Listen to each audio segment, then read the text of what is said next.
Welcome to Day Drinking with Authors, the interview series where I pick a book, the author picks a drink, and we discuss both. Tonight's a really good night for a lot of reasons. A+ book, A+ drink. I mean, we don't often get two A+s in the same night, so there's a lot here to celebrate. Today we're talking to Susanna Kearsley, we're talking about her book, The Vanished Days, which is book 3 in her Scottish series, which are all sort of really loosely linked. We'll talk about this. Like, what is a link in these books? But I want to tell you this really quick story. So I take a lot of pride in reading the whole books before we chat, because I feel like it makes for a better chat. But for whatever reason, I couldn't start the book until Monday night. And this is a big book. So today I woke up and I was like, I'm reading. I'm going to read all day.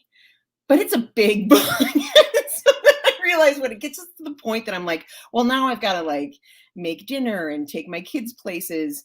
If I get to 50%, that'll be good enough. So I get to 50%. And then I go and I look at some reviews. And there's a 1-star review that says, man, I hate it when the whole book is leading to a twist.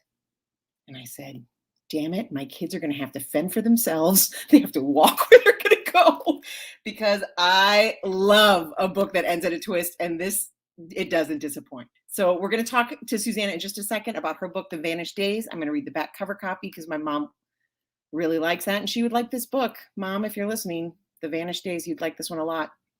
In the autumn of 1707, old enemies from the highlands to the borders are finding common ground as they join to protest the new union with England. At the same time, the French are preparing to launch an invasion to bring the young exiled Jacobite king back to Scotland to reclaim his throne. And in Edinburgh, the streets are filled with discontent and danger.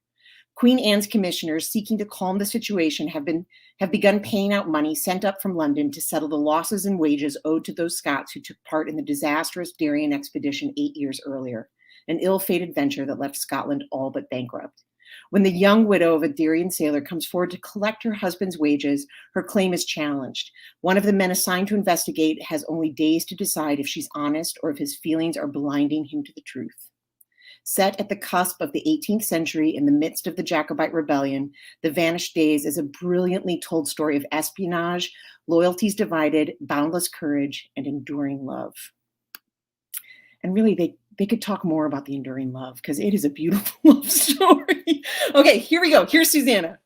Oh, hey, sorry, you caught me. I'm reading. I'm reading this really, really cool Christmas romance because it's coming up to Christmas, man, and I'm taking my Christmas this year. Every year everybody gets on my case because I'm a real Christmas person. So everybody gets on my case that I started too early. I started in November, and I shouldn't start it to December. They always complain. And then December comes and Christmas is gone, and I don't get my Christmas feels. So I'm starting it in November this year, and I'm starting with my Christmas reads, and this is just awesome so far. So everybody, that's very nice of you. I know. Well, you never plug yourself, so I'm plugging you. This is awesome. It's part of. There are 3 books altogether that actually 3 people I know have written this linked series. Stephanie Doyle, S. Doyle is one of them, and Julie Chris wrote the other one, and you need to get all 3 of them. They fit really nicely on your Kindle, and they are just awesome. And oh, well, that is very nice for you, but I will put it to the side now because I want to talk to you. So well, I appreciate the plug. And I am a person too who, like, I think maybe as a mom, Christmas is really stressful. It is.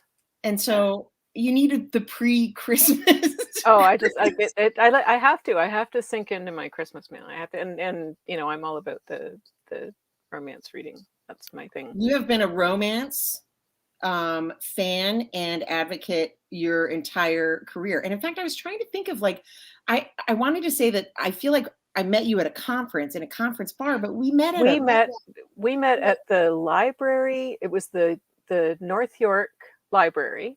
You were pregnant with, I believe, your son. Wasn't it your son?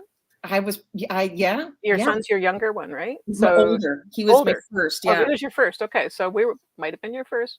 And you were pregnant, and we were called in it was the librarians, the reference librarians, who have to teach the other librarians how to talk to people and recommend books, and it was romantic fiction and romance novels and Right. stuff, and they were bringing different writers in to sort of be representative of different, different genres that had romantic stuff in, and they brought me in to kind of represent the romantic elements type thing, and you were in to represent the romance novels, and we just hit it off. You were just, it was, you meet people and you just kind of hit it off, and I I remember just really liked you right from the go. So I remembered I was really pregnant and I had yeah. real pregnant brain, and you were like generously, like I would be talking and I would stop and you would generously be like, "Oh, she means this." Yeah, I think my kids were probably like, our kids are not that far apart in age, that terribly far apart in age. So I think mine were probably about like, 5 years old at the time. So, I You were totally in the hand. sympathize. But it was a great It session. was a And then lovely meet. You've been a and then friend ever it since. was a fun meet cute. And, and I'm all about the romance. Like that's the one thread in all my stories that you can't take out of the book without the book entirely falling apart, is the romance spine of the book. And readers who have read me for a long time know that no matter what I put my characters through, I will always, always give you a happy ending at the end of it. So, even when it seems like there's no possible way I can give you a happy ending in the romance, I will always give you a happy ending because I know what the rule of the genre is, and I don't break that rule. Well, we're going to talk about that. I have a big thing to talk about that with you later, but it is funny sometimes the way that I like reading that back cover copy, which is excellent back cover copy. I want to read that book, all that good Scottish espionage, but there's this moment that happens to me with your books every single time where I spend the first chunk going, okay, and then who's that? And then what the Jack King James was here, but no, he's not the King James, the other King James. His son is the King James. And then like you have to like keep remembering the history, and then you're like, I'm sorry. No. There's this moment in all of your books where all of that goes away. And it's not like it's bad. It's what your readers love, right? I'm just the dummy that No. It's not that. It's just that I have you go ahead and I'll. But it's the moment where it all goes away and the story becomes very, very small and granular and personal.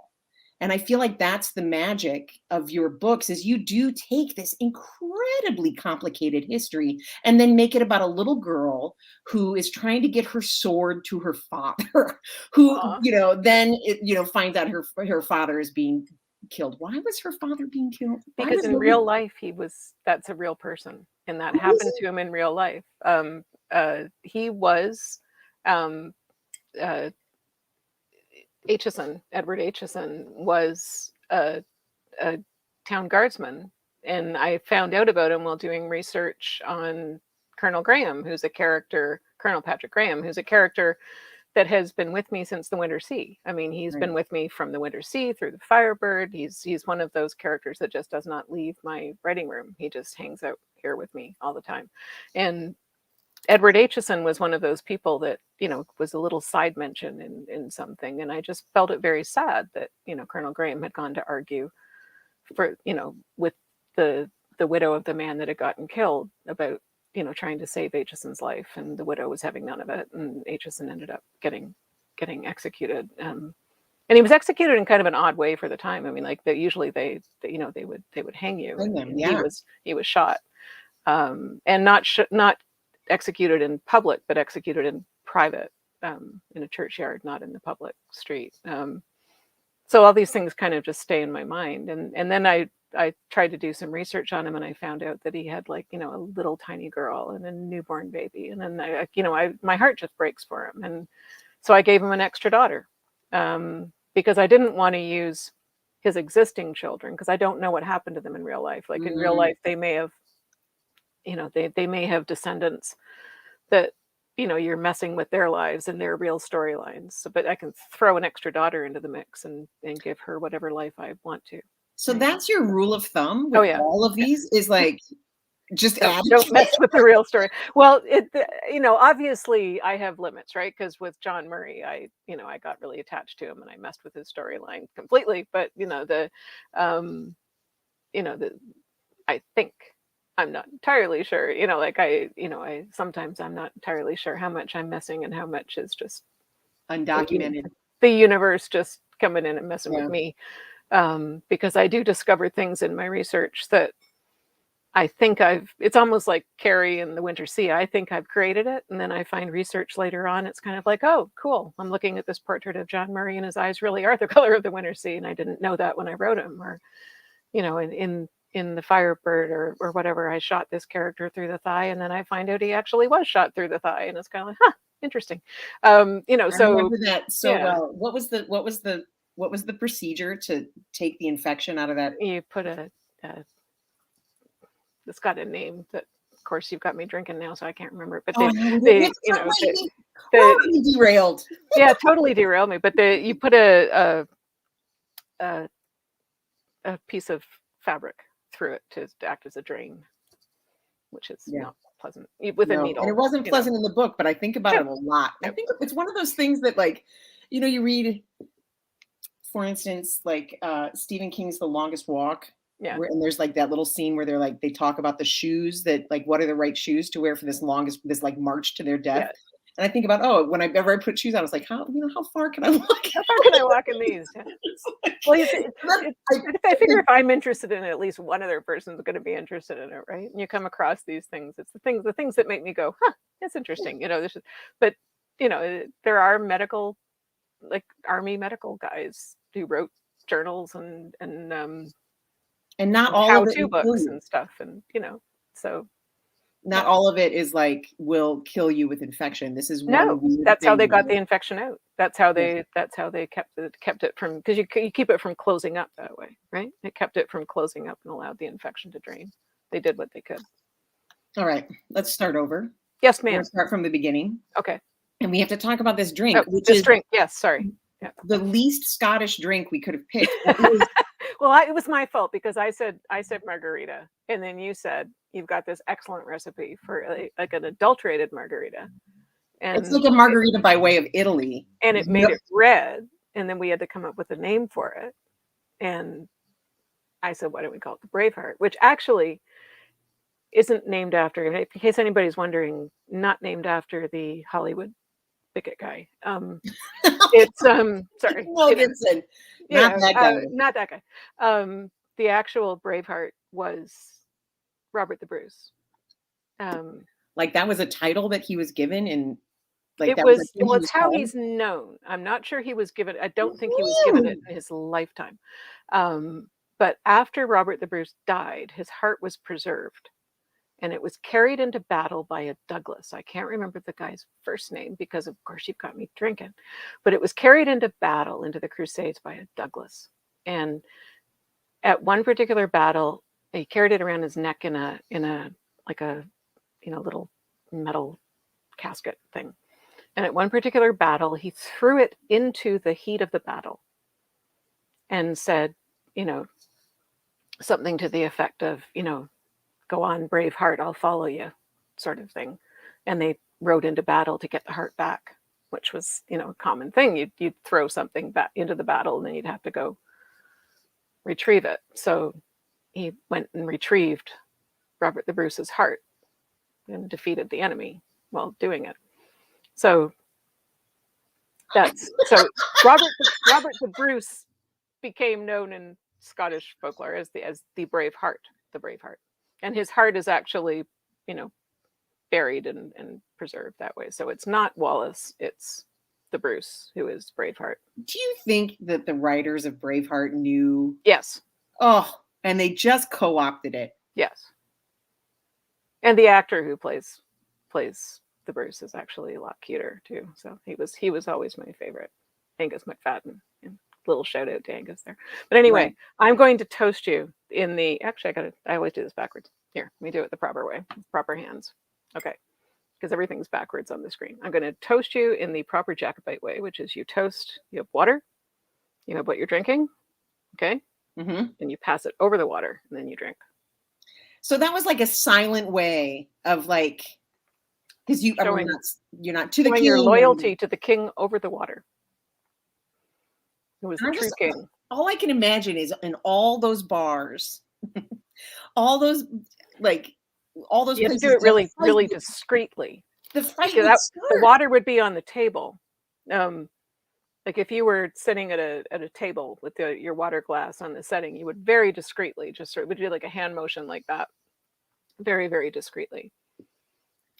Wow. Or if you were in a bar or something like that, and there was a little thing of water for you to wash your hands in or something, very, very discreet.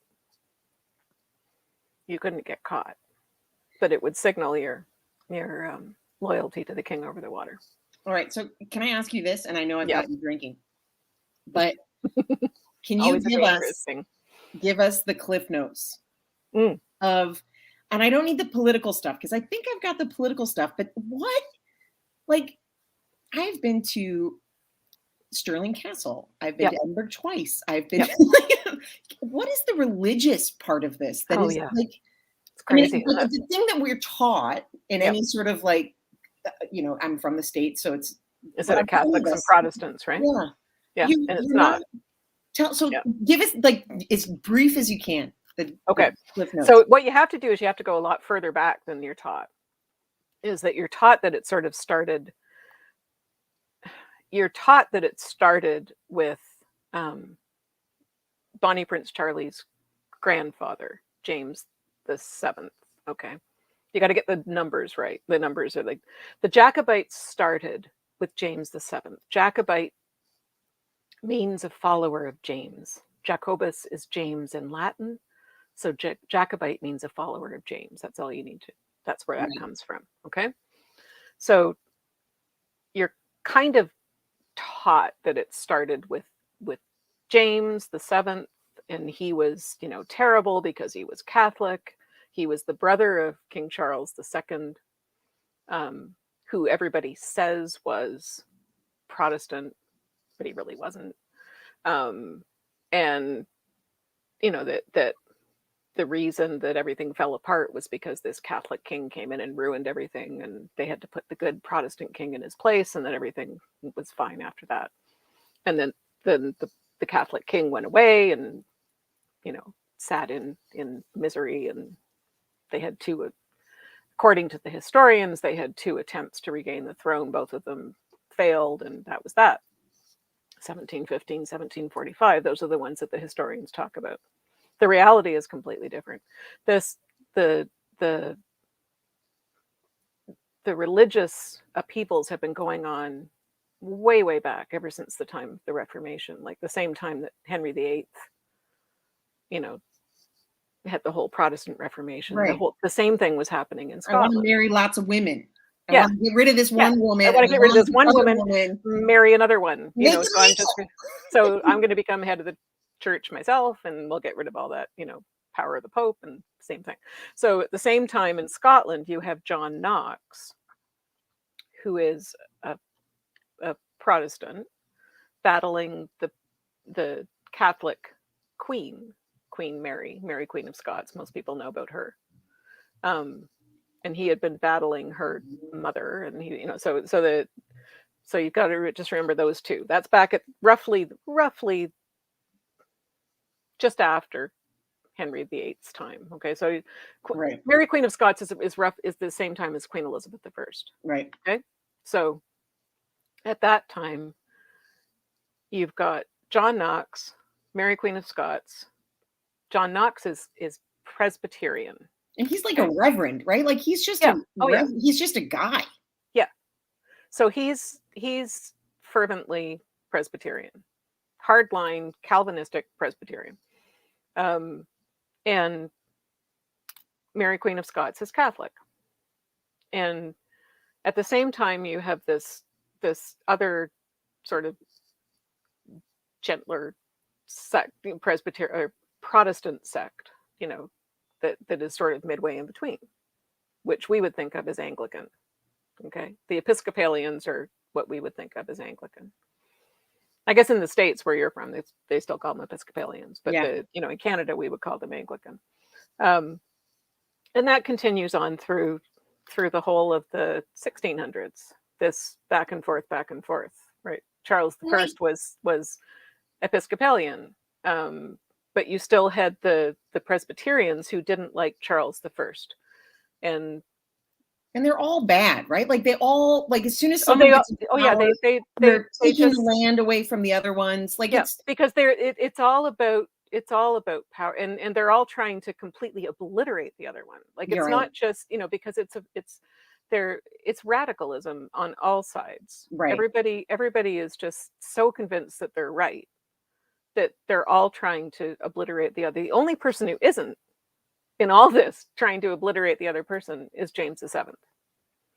Um, because It's when he gets in, what he did was he passed a law that allowed everybody to worship according to their own conscience. that cannot And stand. Let's nope, get can't that have that. guy. Take off Absolutely his can't head. have that. And they found that so threatening that, because nobody was happy with that. The Catholics weren't happy with that because, oh my God, God forbid, you have these Presbyterians in there worshiping according to their conscience, and the Presbyterians hated the idea because then you might have Catholics holding office. So it didn't please anybody. And his idea, he was a Catholic, but the way he looked at things was that, you know, even though he thought Catholicism was the right way to be, he figured everybody would just sort of come around to being Catholic if you gave them the option. Oh, they pick it in They'd the pick free it because it's market. the right way to be, but you don't have to force them to be it. But it would have allowed everybody, including, people who were Jewish, people who were Muslim, people who were everybody, to worship according to their own and it was a really ahead of itself law, and Could not you have know it. can't have He it. Yeah, so was it's the person that everybody, calls the most intolerant king was actually the most tolerant king.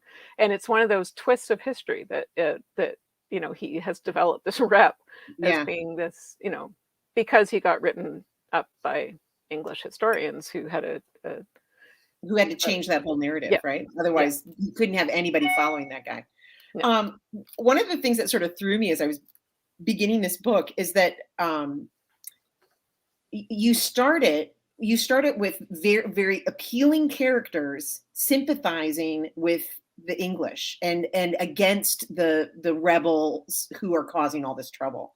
And it took me a second as like a as a person who's yeah, read most of your books to be set up in this mindset of but then as I was reading on, you just realized that it was just so dangerous. Like it was just such a dangerous time, and these women just wanted to be able to not be scared and yeah. for their kids, for their husbands, for themselves. Like it was so dangerous in that city for years. Well, it's also one of those things that you want to put a person, like, sometimes people don't take sides, right? And they are just caught up in the middle of all this political drift, and they think they aren't taking a side, and they think that, you know they have friends on all sides of the battle. Like, you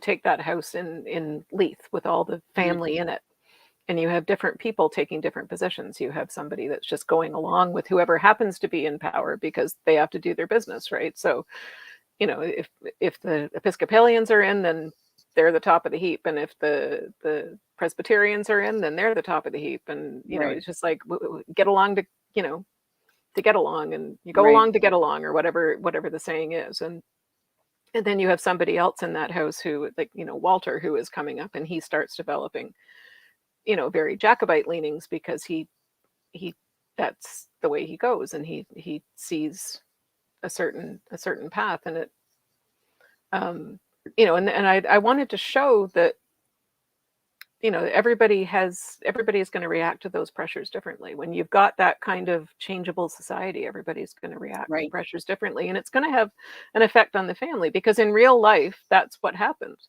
In real life, I had ancestors who, and I started dealing with that in Bellwether. I had ancestors that were, caught up in the 7 Years' War and the Revolution, in, like, on Long Island and in New York City and Boston. And the result is that part of my family came to Canada. Right. and we lost our land on, you know, Long Island in what is now the, you know, the Hellgate right across from Manhattan. Really nice land, you know. It's a, right about where You like, read you it and know, you're like, Long Island? I Long kind of land like when you land in LaGuardia, that's kind of Island? where we, you know, so like, you know, who would have wanted that, right? You know, it, but it's it's that's what happened. Like you look across that dinner table Yeah. and it, you know, Every there every you belief have system was represented. exactly, you have love in that house, but you also have different opinions and different people that have different thoughts. And some people don't, all they want to know is where their next meal is coming from. They really Right. don't care what the people higher up are doing. They need to survive. And you do a And great job of writing at least one character who's just doing the best job of exploiting the fight, like mhm. slipping in between the cracks and, being gross, like, but also Well, there's surviving and always one of those, you know. yeah.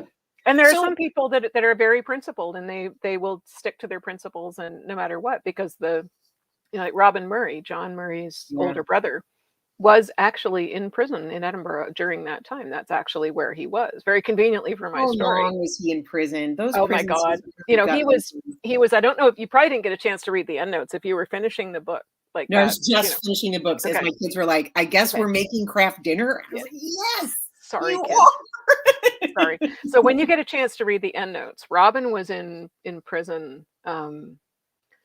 He did get out by December of that year, but then the following like that this book happens with a lot of overlapping time. I call it a sort of prequel, sort of companion book Mhm. to The Winter Sea because some of the action happens before, but some of it overlaps. So The Winter Sea is about the invasion attempt that happens the next spring, Right. but it's also about the build up to the invasion attempt, right? So while this book is happening, other stuff is happening up in the north of Scotland, and that's covered in The Winter Sea. So the when the invasion attempt happened, it caused a lot of repercussions for the gentry and everything in Scotland, and Robin had to go turn himself in. And he was taken up and marched down to Scotland or down to London. Um, and he spent the next year in prison in the Tower of London.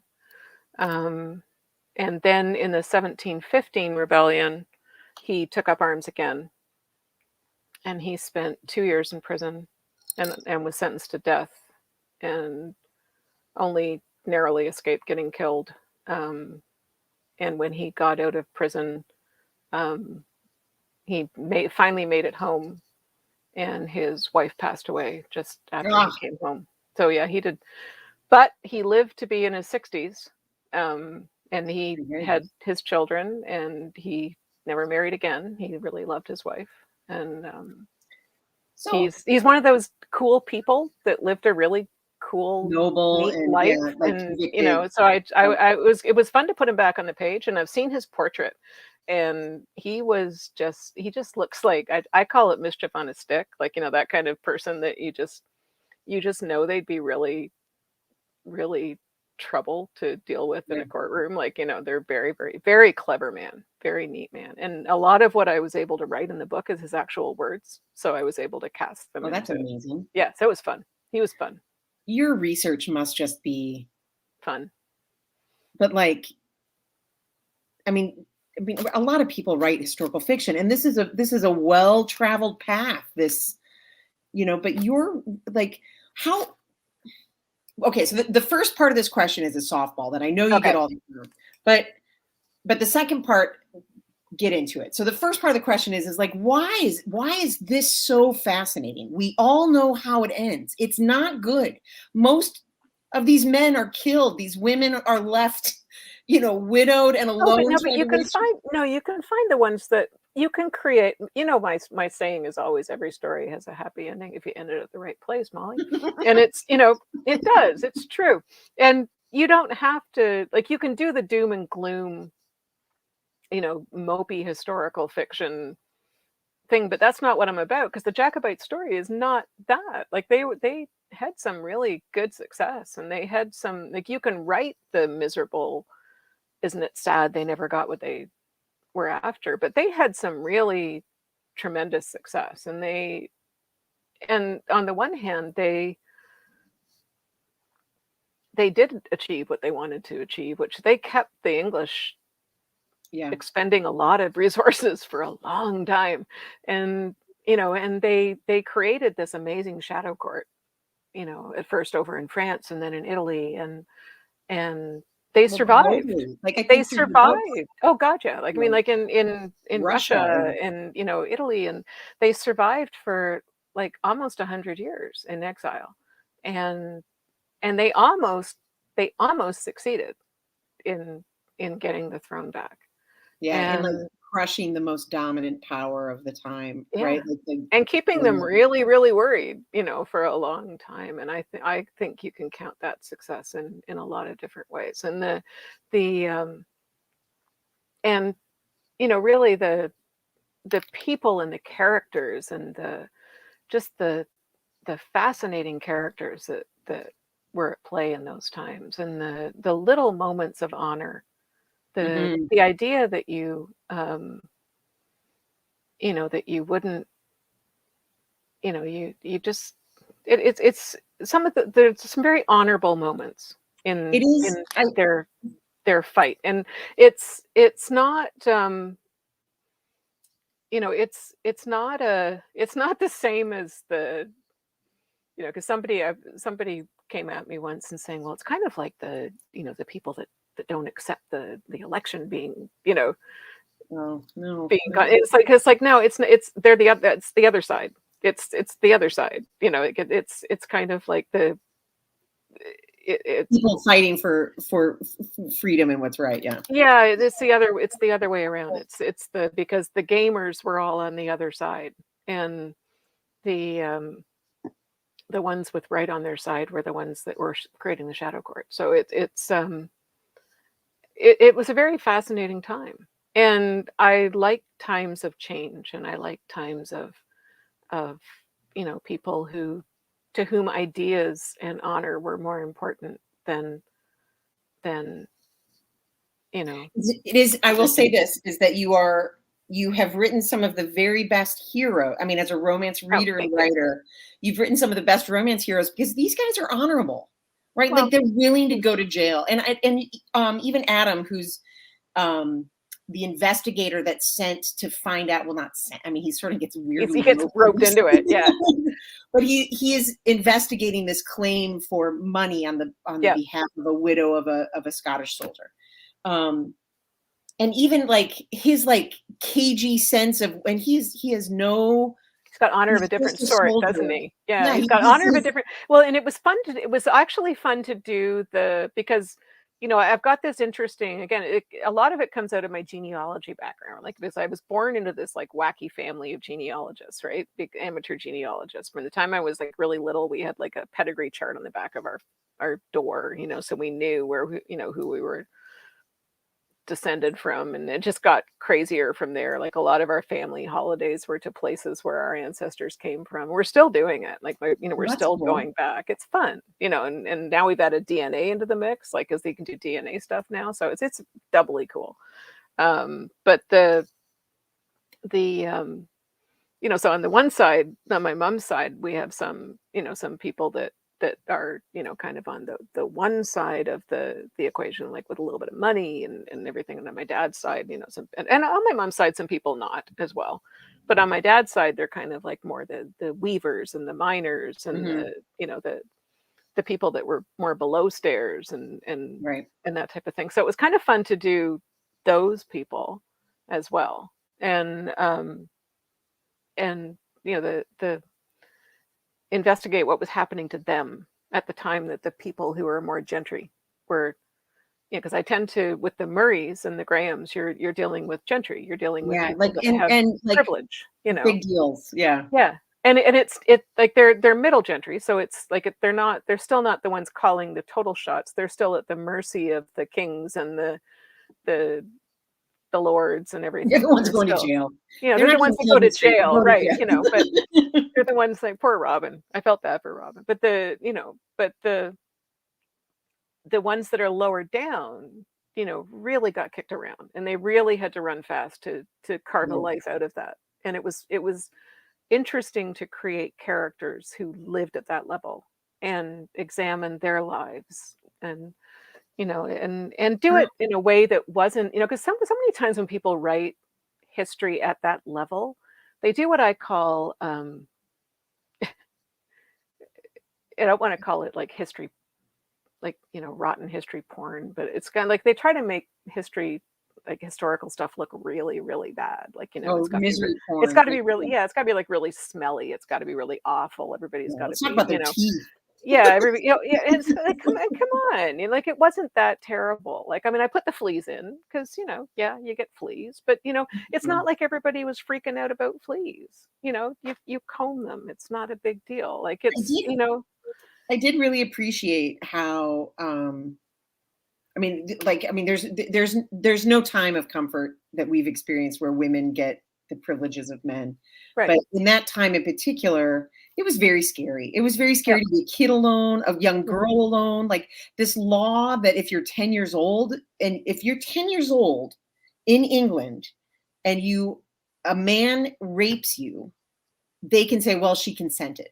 Yep. Previous to, if they're younger than 10, bad news. Yep. But 10 is somehow, 10 is the age of consent. I mean, there's just Pretty no scary. Yep. right, but there's I feel like that's an easy track to sort of sink into, but particularly in this story, Lily, who has tremendous luck and terrible luck Yep. in the way of all people, right? Yep. But the women's stories that you're telling and how cautious and how careful and the razor's edge that all of them have to live on. You know, the family that she gets taken in with, Barbara. Is it Barbara? I'm sorry, I may have messed Barbara. that up. Yep. You're Barbara, right. yeah. Yep. Barbara, who takes her in, and it for for a minute it seems like this place of great wealth and warmth, but she is a prostitute, and more than that, the person that she's tied her fates to is that guy who's like trying to worm his way into make the best of make the best for himself in every situation. Everybody's expendable, including these kids. Anyway, my point Yep. is you handled those women. Sorry, as I was giving Well, you thank a you. detailed No, count of that's what good. you Yep. wrote. No, that's fine. I've got that's good. Because, well, the other thing too is that like again, I try not to do the misery porn thing. Like it's not like so many times you enter a book like this and everybody's getting raped, and it's kind of like Mhm. I don't want to read that. You know, I don't want to read that. I'm sorry. I don't. Um I I just will don't. say, You know, the reveal about Mr. Bell that hit me hard. Hit me hard. And that, I mean, that was like such, I was like, bravo.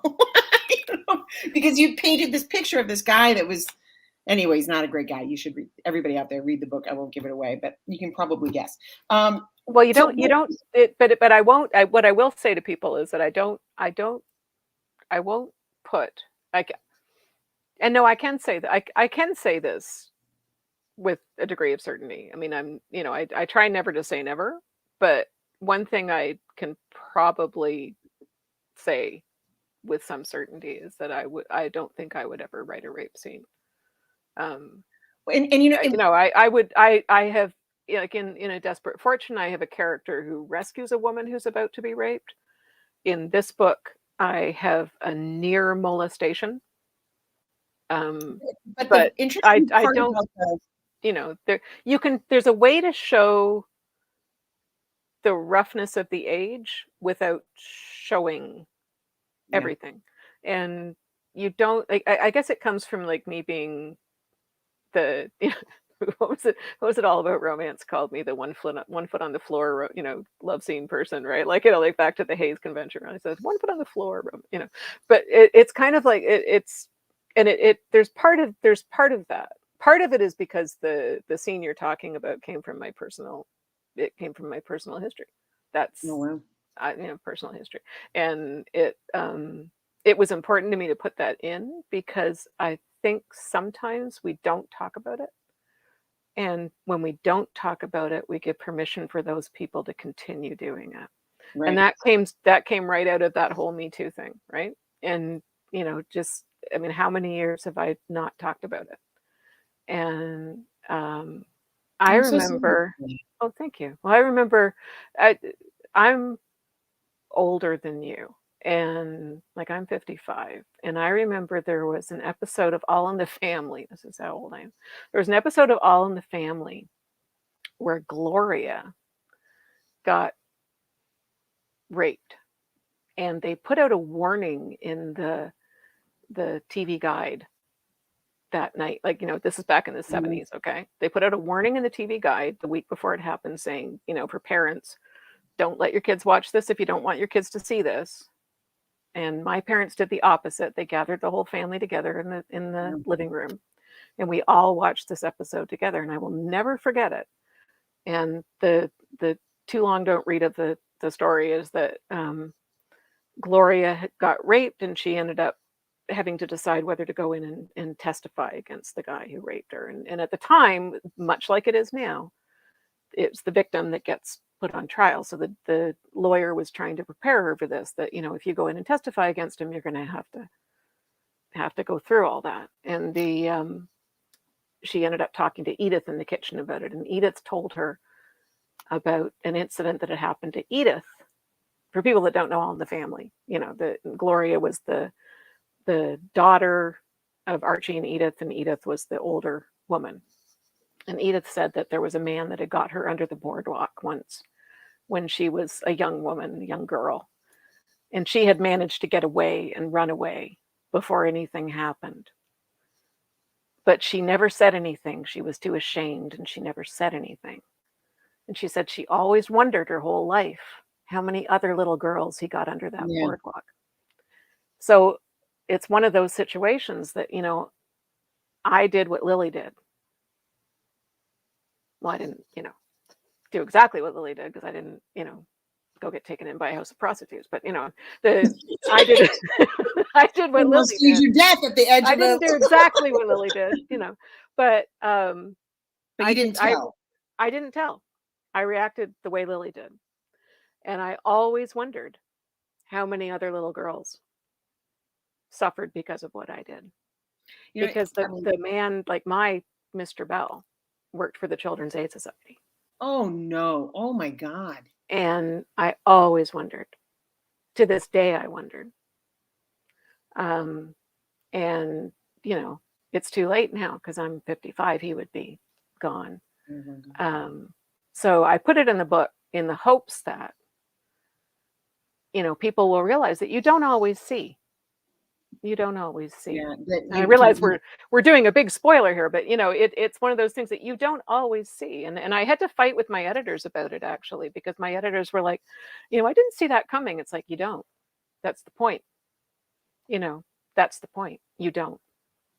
Because And you didn't have to write a graphic, awful scene because the mm-mm, betrayal was graphic and awful enough. And I also like how you gave Lily some context around it, when she got taken in by the other house, and the other woman who was a prostitute was like, "Do you think I'm a whore?" Like, yeah, like the word has so much power, but is it really what you feel? Is it how you feel? And it gave exactly. her this like comfort. We really are spoiling that thing, but Well, no, but even that's not a spoiling. I mean, the fact that Barbara it does sex work is not spoiling anything. I mean, like that's figured out. I think the reader will figure that out the minute Barbara picks her up. I walks on mean, the page. Barbara's being brought back by from a boat by a man. That's right. She's obviously Charlotte. been doing that. But again, it's the way sex workers are portrayed in fiction, right? Yeah. They're usually very tragic characters, and Barbara is a woman of strength. She's not a tragic character. She's a um, I like to turn tropes on their head and try to give women, because women have a lot more agency in historical fiction than they're often given.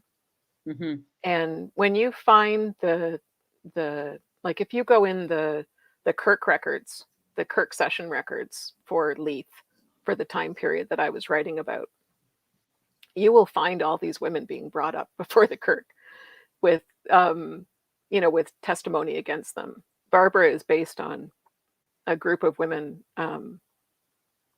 who were, brought up before the Kirk with people testifying against them, and they were pretty strong. They were made to pay fines, and they were made to, sit in the Right. little jail and everything. But they No, it's take the shame. they moused back. They held their own, and so I wanted Barbara to be that kind of character that just right. And didn't back down. the tension in that house and how she protected these kids from being like she's a tremendous character.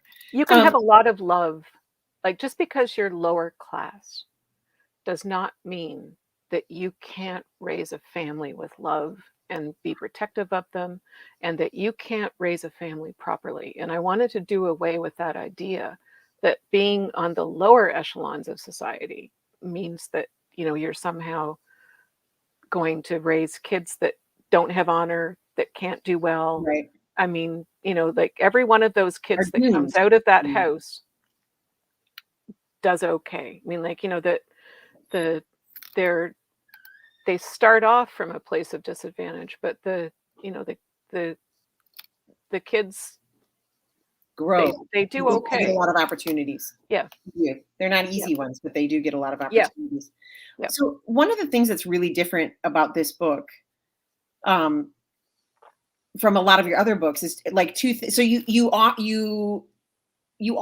almost always do dual timelines, but this dual timeline is very tight. Like usually it's like someone present day with an artifact, and we gotta go to Russia. We gotta go to yes, I know. And this, but this one is like it's 20-ish years, 25. Yeah, I know. It's why both in the past. Like, I have no idea. I have no idea why it worked out that way. I kept waiting for a modern day timeline, and it never happened. And actually, it was a really good thing because I didn't know the pandemic was coming. And so I was writing this, and I thought I'll just go with it. I don't.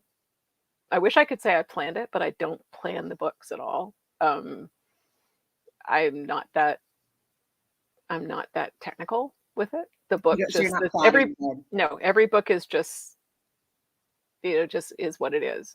The only thing I do plan, like I don't plan it, but the only thing I do create that has any kind of structure at all is as I'm going through the research part of it, like before the writing and during the writing, anything that I find that has like a date attached to it, or I'll add to my timeline, my historical timeline. So like if I'm reading a letter from Robin Murray, right? Like I know when Robin went into the prison, I know when he came out of the prison. If I'm reading a letter from Robin or a letter about Robin and it says, something, I'll add that to the timeline. On September 23rd, Robin went in or whatever, and, in September 25th, so-and-so wrote this and said that Robin was doing this on, October the 3rd. I know it was, a cloudy day on this, that. So I write these things down. Like I know when Thomas Gordon's ship arrived in Leith, and I know when he was able to get off the ship, because there was like almost a week in between, which was a problem for me because I had to fill that week, right? Because I know that he arrived on a Monday, but he couldn't get off the ship until Friday because it was stormy. So then I had to find some way to. I knew the week was stormy. I knew that he couldn't get off the ship. So that's why Adam spends all that time walking around and has to go visit Lily, And I had to send Gilroy north because I had nothing to do with him. You had to get rid of him. So I got to get rid of him. So, so it's all this stuff, like, cause I'm a stickler for keeping to the actual history, but, so my timeline is like that. And then if the characters decide they're going to land on a certain day, like if they're going to have a scene on like the Saturday, I can look on the Saturday and say, okay, well, it was raining. Gordon was in town. Gordon was doing this. It was, that type of thing. But as far as plotting the book, I don't do that. So I have to say, I loved this. I loved how tight it was because the immediacy on both sides was like the immediacy to find out what this woman's story was, and the immediacy to find out if she's lying and how she's lying was just, I mean, it was very page turning. Like Well, I'm the glad two you of them, liked like there it. was no real. I really worried about disappointing a lot. I always worry about disappointing my readers. I love my readers, and I always worry about disappointing them. And I know that, like, for example, like I'm a huge Mary Stewart fan, right? And I love a certain kind of Mary Stewart book, and then she went off in a different way with Oh, her books, and I'm kind of like, I don't like those ones as much. I want her to write this kind of book, and I know how that feels as a reader. So I know that when I give my readers a certain kind of book, and they're kind of like, but I want another book like this one. I know that I'm disappointing a certain segment of my readership. So well, what about I the other big departure is like there's no sort of like magical realism, I know, supernatural. I know. It just didn't So have a place in this one. But the interesting thing is the one I'm writing now, I thought was going to be all in the past too, because I thought, well, how am I going to write a present day story with the pandemic going on? Like, how do you do a present day mm, story? Like, is everybody going to be masked? What are you going to do? Like, is everybody going to be 16 feet away from each other? How are you going to do that, right? And then I thought, well, I'm a super slow writer, like me, like I'm super slow. I write like a I don't know. You could build a subdivision in the time it takes me to write a book. It's so by the time I finish, I'm supposed to hand this book in I think the spring of 23. I think. oh my God, I know.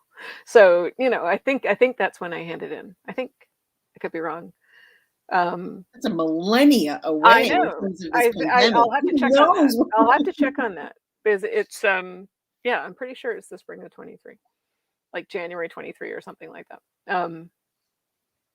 So so I'm hoping, I'm really hopeful that all of this will have like died down a little bit, and then Yeah, that means it'll be published in 24. So I'm kind of going to write it as if there is no pandemic. We're just going to not mention the war. I'm not that's mentioning the war, and the and what happened was it started off like the very first sentence I got for the new book was like a man's voice in the past, and I thought, oh crap, not another one. Like I can't do another man in the past. Like that's what happened with the last one. I can't keep doing these men in the past. And I don't know. and You then what can't. happened was I got a I know you like you I well see like a you're lot. I You know like that you're a voice. well see you're like me. You like the man centric, the male Dude, voice. give me Yeah. that. Give me that Adam Hero. Love it. Well, you'll like this one though, because they'll like this one because what I'm going to do is I'm going to keep them, but I'm going to do dual time. It's actually triple time. It's I know because I don't know if you do this. Do you do this? I have to scare myself with every book. And with the Vanished Days, I scared the crap out of myself because I was doing male voice first person, which I had never done. I mean, bananas. Like Yeah, it was I was going to ask so you, like, scary. what made you? What That was like? the first sentence I got. I was a younger Mm. man when I first met her, and I'm like, "What the hell is this? I don't know how to write this. Well, it I was really don't know how to compelling, write right? this." I mean, that was. I Yeah, felt like another thing that led to the immediacy of both. One timeline is often has a more gripping mystery, but yeah. the immediacy of his first person and talking to the reader was so effective, like Oh, really thank you. dramatic. That's kinda like it's kinda like Tarzan or something, right? Like, where it's like, I had this tale from one who had no business to tell it to me. That I used to love those when I was a kid. Like Yeah, Robert Louis Stevenson, Treasure yeah, Island, yeah? That's the whole sit right down and I'll tell you this whole story. yeah. That I loved those books when I was a kid. So that's probably where it seeped in from. But the, this one is, the the very first sentence I got was, "Be grateful you were born a man," my younger sister said to me. And I thought, Mhm. "Damn you." And I was just like, yeah, that was exactly what I thought. That was exactly it. And I knew it was in 1613 because I'm not ready to let go of the Murrays and Grahams yet. So instead of going forward with them, You gotta I like burn some I sage in that office. I love these people. Well, I've met them now, see? So I've met them now, and I'm totally in love with this family. I love this family. They're so adorable. They're so wonderful, and I just I love this family. And so I'm going back to 1613, and um, and this is Andrew, who is actually well, I know you like Edmund, in the Firebird. Mhm. Andrew is an ancestor of Robbie from Oh, the Firebird. So he's got the sight. He's got second sight. And I knew that that's pretty much. fascinating. Yeah, I thought so he's a king's messenger. And there were only so many king's messengers allowed in the court. Like there was a limited number of them. There still are. It's still a thing, king's messengers. They carry the royal things. They're still around. So they'd be queen's messengers now. And they carry the royal dispatches back and forth. Right. And so that's what I knew of them, because I always thought the king's messengers were a pretty cool thing. So I sort of had this guy, and I thought, okay, well, I know who he's going up to Scotland to apprehend, because that was one of the things that king's messengers did. And I know, he's going up to get one of the Murrays, and he's going to be coming back down. And that the story that the other guy is going to be telling him is going to be the past story, and we'll get the two together. And then I got this modern day voice saying, the thing about being, having the gift, sort of like being born with the gift of my family, is some days you woke up just knowing it was going to be a, bad day sort of thing, and I can't remember the exact sentence, but it was like, okay, well, that's a modern day thing, and it's a woman, so damn it, Damn it. and she's got the gift as well, and so now I've got a modern day person. So this is set in the familiar world of the Firebird, the Wintersea, and now this book. So will this be a continuation? We'll see the same characters. We'll see forebears of the same characters. And what I'm sort of doing is I'm going back, and then I'm going to catch up, right? So it's got Gilroy's in it. It's got, the thing about my characters is they wander all over the place, right? So they're all interwoven. Well, I feel like every time a character comes on your page, you're like, it can't be wasted. Oh, well, part of it is I didn't spot Gilroy until I was about a third of the way into the book. I didn't know who he was. This sounds terrible, but he was like a third of the way into the book, and I see them like a film. I don't know how you see, like, everybody's different. For anybody watching, like, all writers are different, and there's no wrong way to do it. Everybody's different. I see them like a movie, and so I'm looking at this guy and writing him and writing down what comes out of his mouth, and I've got his name on, like, right there, Gilroy, and it suddenly occurs to me, Gilroy, and he's got this reddish hair, and I'm thinking, oh, I know who he is. I know what book he's from. Oh, I know who Sonny is. That's so cool. And he's like, I know where he's from all of a sudden, and I figure out how he can work in, and I'm like, aha, interesting. Oh, that's amazing. Yeah. Susanna, we could talk for hours, and we've already talked for an hour, and I said a half. Well, that's what happens with us, though. See, people have never seen us at a bar. See, this is what happens to us at a bar. That's right. And you got me drinking. Yeah. That's true. I can't wait for the next book. There's no way you have a title. Do you have a title? The Lesser Stars. I always have a title first. And Lesser Stars. See, you've got me drinking, so I will reveal this. This is exclusive. I am very attached to my titles. And I learned early on that publishers will always try to change them on me. So one thing I always do is I get my title out there as fast as I can. When I get a title that I love, I get it out there as fast as I can, and I put it everywhere I can. I make everybody aware of the title. Coming in 2020. The Lesser Stars. Yeah, because that way nobody can change it on me. All right. Well, because then everybody's like, well, I've heard about the Lesser Stars, coming out. And then if you change the title, they'd be like, and if they start changing the title, it's like, I don't know what that book is. Never heard of it. Well, I will be there to read it right away. I will get you a copy. Man, that drink is strong. I can't feel my lip, Molly. My ears are hot. Tequila and Campari. Who thought? Tequila by itself.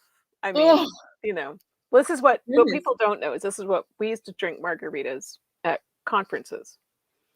Just regular margaritas at conferences. But My mother is probably somewhere shaking her head right now. She's like, Mine too. Mine too. You've never seen me with hair, actually. I know that you do have quite a bit of long hair now. This is pandemic hair. My hair has been the boss of me this entire pandemic. Is it? I know. Oh my God. I've been cutting my Diet, I do it on my own. It's all a disaster. Yeah, I know. I know. You should see my kids. Well, my one son who's over in Europe he cuts his own hair, I think, but I cut and you can my other tell. son. It's one of those. No, actually, he does a very good job. He's very, very, very suave looking. But oh, nice. Yeah. Well, thank you so much, Susanna, for taking the time to come out and drink too much with me and talk about your beautiful book. Everybody out there, pick up The Vanished Days. If you have not read any of these other books that we've referenced, and if you truly don't even know the Scottish history, you're going to get to this point in the book where it just doesn't matter. And it comes up pretty quick. So read it for that. Well, you can pretty much ignore it. You're trying to create a backdrop against which, like you say, you play the people are what matter, not the history. People are what matter. They definitely matter. And this is a beautiful book. So go grab it. Mom, I am talking to you. Everybody out there. I could have send a drink, your mother read a book. Oh, my mother would love a copy. I could send your mother a copy. Don't. You don't. Good night, Susanna. Good night, everybody. Stay safe. Have a drink, read a book. Good night. Good night, everybody.